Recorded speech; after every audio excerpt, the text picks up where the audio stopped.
history of moving. Yeah.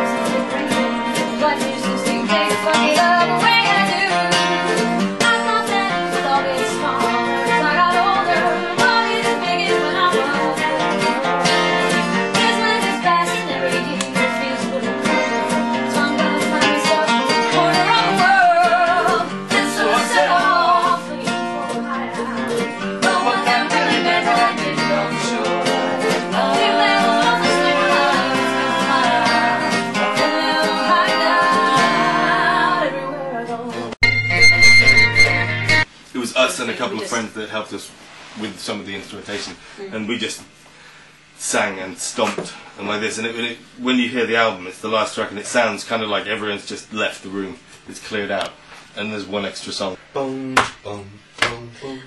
know the secret that we can do anything at all, and the ride that's the most fun is never gonna have the softest fall. We put all our eggs in one basket called faith. It's a good strong basket, it'll hold its strength. The host in that basket will turn itself into a chicken. When the money runs out, money runs out, when the money runs out, money runs out, when the money runs out, when the money runs out.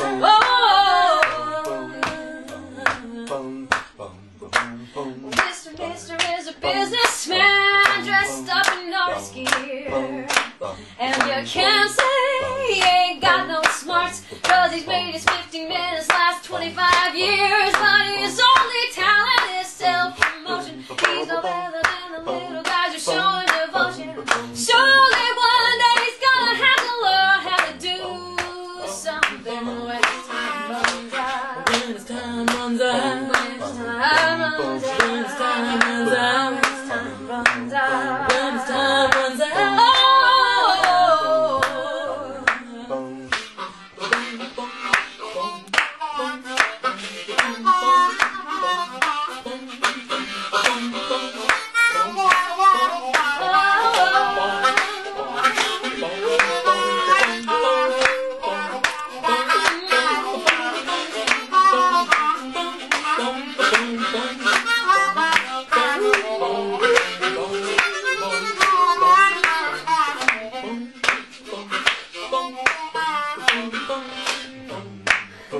As the leader of the free world, you say it's your duty to spread freedom and democracy. Well, first you better look up democracy, freedom, and leader in the dictionary.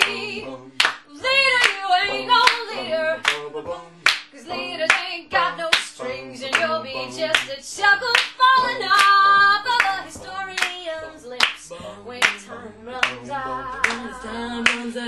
When time runs out. When time runs out. When time runs out. When time runs out.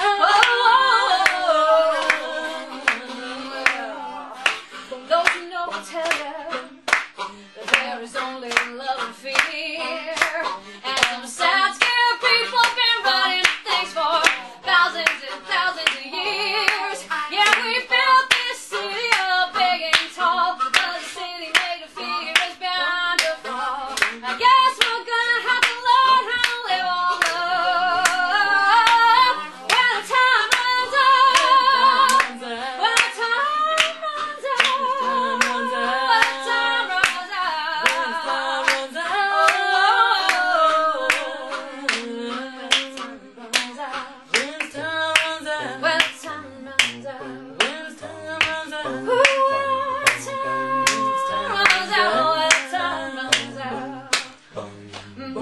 time runs out. When time runs out. When time runs out. Oh, when time runs out. Oh, time runs out. When time runs out. Like that. Yeah, that's awesome. I I sort of remember either wanting to, I thought, well, I'm going to go to some college somewhere and either study music, like contemporary music, or music theater and you know, acting. And I don't know how, but I ended up, rather than going the music way, going the theater way, and doing that for a few years. And then sort of a few years later got back into the whole music thing and got into writing songs and learning how to play piano in a whole new way, like rather than reading music, just like learning how to jam, because I'd never been in a band before or anything. And we loved to play folk clubs, and we think we'd go down well at playing at folk clubs, but I think a lot of folk clubs might listen to our CD and think, oh, that's not folk, we won't book you here. And I think we're sort of, we could fit into a lot of different scenes, but not purely in. But I think we've been finding that we fit quite nicely into what's called the roots scene at the moment in England. There seems to be, I think it's all mostly down to a film called Oh Brother Where Art Thou by the Coen brothers, that England seems to have got right into what's known as roots, which has perhaps an old-timey American feel, and normally piano is not conducive to that kind of scene, but the way we've got a blend of things, we seem to be welcomed quite openly into that kind of scene. Mm-hmm. And like, since Dana actually plays more than just the piano anyways, like in guitar and mandolin and stuff like that, that does allow us, like, it verifies the, I mean, the variety of styles that we fit into. And if somebody did want us to do a gig where we just did country or just did bluegrass or something, we could probably do that. But ideally at a gig we'll do all sorts of stuff. We'll do whatever we like, and normally people will enjoy it.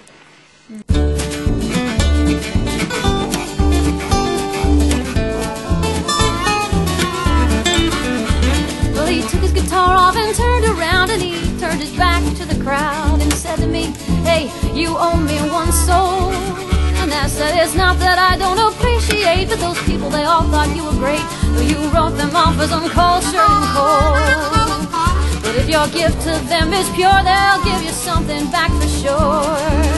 That's just the business of soul. And he said, don't you tell me about the business of soul. I've done enough hallucinogenic drugs that I think I ought to know. I've seen my own soul spread across a clear 4 a.m. sky. I've seen everybody else's souls, mine was theirs and theirs was mine. So don't you tell me about soul. And I said, oh, right, I know that you know. I was only trying to help because I love you so. But I know you know. He couldn't quite look me in the face when he said, you know, this never would have happened in the first place, except you had to go and lose your voice. Oh, I know sometimes these things can't be helped, but still you gotta take care of yourself.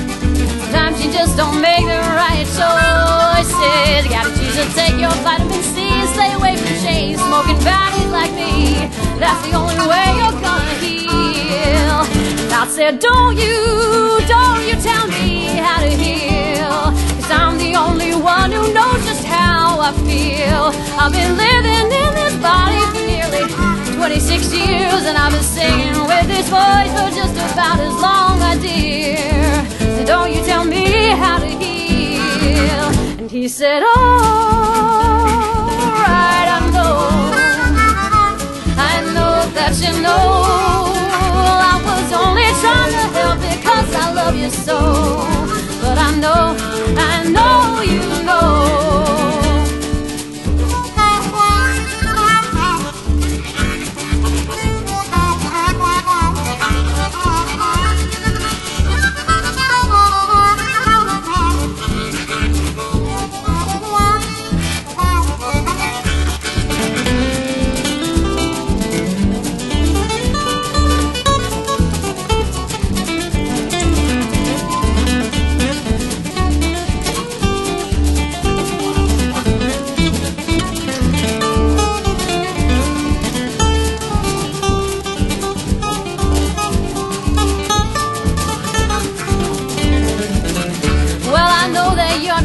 I know you don't think that I'm a fool. I know somehow you survived before I was around to tell you what to do. I know how you like to rant, and it's not a personal attack on me. I know how rare it is these days to be this goddamn happy, and I know you know, I hope you know, I love you so. I a lot of children are, I was given school instruments and I learned recorder, piano very badly, and trumpet until I was about 12. And you know, I was doing all right, and I was really enjoying my jazz lessons on the trumpet. But then when I stopped going to the classical lessons at school, they took away the county instrument, and I wasn't interested enough to buy my own trumpet. But the next year I bought an electric guitar and started learning harmonica and played in bands from, I guess, the age of 13 or 14 until I was 18, playing kind of rock and folk music and blues. And then I was travelling a lot and was at university and didn't play very much. But I just started playing drums because we had a drum kit in a house we lived in and no one else played it. And so I just started doing that. And I suppose in Thailand to start with, I first bought a guitar again and started relearning how to do that and sing. There's so much theatre, and there's so much bullshit involved with theatre as well. Most of the people that want to be actors because they love being the centre of attention, and it becomes that whole thing, and it's just became a drag. So I went to Taiwan because I wanted to sort of get away from that and have, be in a place that was away from my life, basically, and have time to think about that and have time to just play and be by myself and write. And instead, I ended up meeting loads of musicians and playing in all sorts of bands, which I didn't expect at all. So you played in blues band, bluegrass bands, your own band, yeah, all sorts. Yeah. We are getting to the point where we do want to be able to, get paid a bit more and sort of get slightly better gigs. So we are starting to think about maybe we want to get booking agents or stuff like that. But the good thing about not being signed to a record label is we don't have, and no one has to approve what we do when we make an album. If we think it's good, then we can put it out. We don't have to get approval from anyone else. And if we want to, record a song like we did with horns on our album and then do it live at gigs with fiddle on it instead, we can do that. And there's no one saying, hey, that's not what that song's supposed to sound like. And, that's pretty good. Yeah. That was better. Do one more time. Yeah. Okay. 2, 3, 4. You're gonna quit me, baby. Cause I've been to you. Cause I've been to you. Oh, as good as I've been to you. Well, I think if Dana's going to be wobbling around, it'd be good if you just sing maybe the normal thing. You can do a different one from what you normally do, but if both of you are noodling around, then it's going to sound kind of... It wants one to go.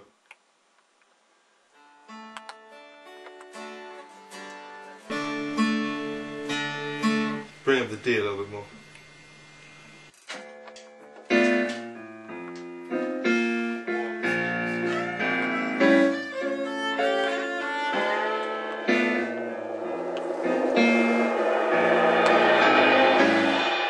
But I don't think there's a lot of support for the new pop bands, I think, at the moment, and a lot of trickery with saying people discovered on the internet when they actually had a big deal beforehand. And they were marketed through the internet by big companies like... they were writing interesting songs when they were young and probably poorer and probably going through more exciting shit because they were young and poor. And so the song... I just think that being rich and comfortable isn't maybe the best thing for creativity, you know what I mean?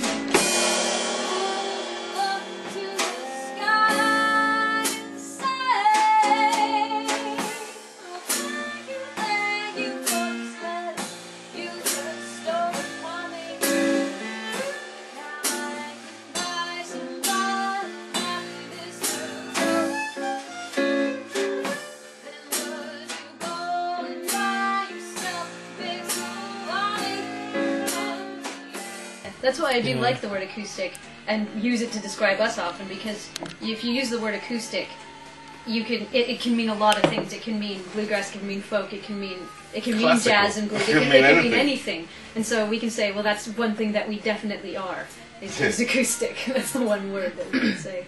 Excellent.